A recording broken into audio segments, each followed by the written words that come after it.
All right, a new biography offers an unprecedented look at the life of one of America's most influential women. Barbara Bush is the only woman in U.S. history to advise both a husband and son during their presidencies. She remained one of America's most admired women, despite being largely out of the public eye for years before her death in 2018.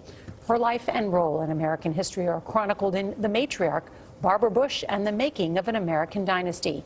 The book is written by USA Today Washington Bureau Chief Susan Page. She interviewed Mrs. Bush 5 times in the final 6 months of her life and is one of only 2 people outside the family ever granted access to her personal diaries. Susan, good morning. Good morning. Oh my gosh, and it shows because Bravo. This is so richly researched and so many new details. I know you talked to so many people, over 100 people, right? That's right. And you asked them if George Bush hadn't been married to Barbara Pierce, would he have become president? And what was the conclusion you came to? Such a generational divide. People who were in the Bush's generation generally said, yes, he would have become president regardless. But the younger you got, the more astonishing people thought the question was, because they were such partners. And the word that people kept using was indispensable, that they were each indispensable to the other. I asked actually each of the Bushes separately that question. And Barbara Bush said immediately, absolutely, he was destined to do all the things that he did. And I asked George Bush, and he thought about it for a minute, and he said, yes, I think I would have become president. That surprised me that he answered that way. Really? But, you know, I think they are both wrong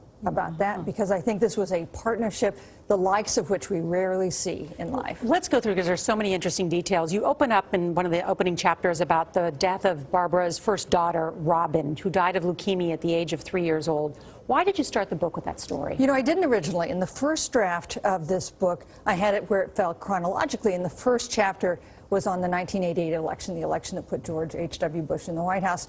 And I realized that it was all wrong, that that was not the defining event of her life, that the defining event of her life, or one of the most defining events, was the death of Robin. And it shaped so many of her views going forward. It shaped, for one thing, their own relationship, because she was the strong one during Robin's illness. He was a strong one in the aftermath of their illness. That was a pattern that they repeated through decades that followed. For another thing, even when you came to things like her activism on AIDS, that related to what she saw, the stigma surrounding kids with leukemia when her daughter was suffering. It was also interesting to see the dynamic of Barbara Bush and her mom, how her mother really affected her, because you're right that her mom was a little mean to her, and certainly seemed to favor the other daughter, who she considered prettier and smarter than Barbara Bush.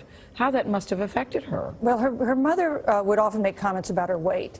And Barbara Bush was, in fact, sensitive about her weight for the rest of her life. And in reading her diaries, often the first thing she noticed about a woman she met was whether she was slender or not. So clearly this was something on her mind. And, you know, it's a signature of hers that she would make fun of herself, make fun of her weight. And I think in part there was just a germ of truth there, that she thought she wasn't pretty, although she was, in fact, a very handsome woman. You know, when you think about that, you think about her tough, but yet she had so many vulnerabilities. Her daughter Robin dies in 1953, am I right? That's right. But then she reveals that in the 1970s, she suffered through a great bout of depression where she was suicidal. Did you talk to her about that? I did, and this was something that the only person she confided in was her husband. They had come back from China. He had taken over being head of the CIA. All of a sudden, she had been such an integral part of his life, and now he could not share the CIA secrets with her because, as she said, she couldn't keep a secret.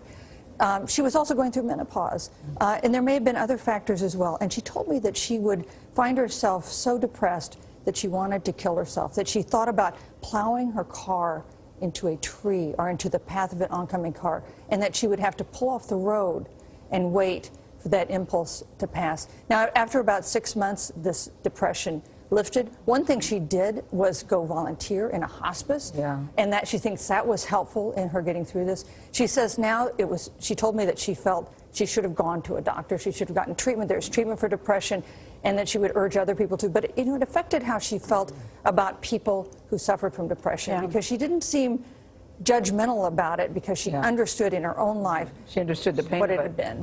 But how did she connect that? Did she connect that with the role that women were supposed to play in the generation she came from, and then in the emerging one? Because there was a kind of stoicism you were supposed to maintain, which undoubtedly must have made the depression worse. That's right. And you know, one thing that happened during this depression is, to a small degree, She questioned the choices she had made in life. You know, this was a time with the rise of feminism. Women had all kinds of options and opportunities that they hadn't had when she was growing up. And she wondered if her life had real meaning, if she had made a big difference. And one of her sons, Neil, told me that he couldn't believe that she felt that way, that they talked about it once. He couldn't believe she felt that way given all that she had done.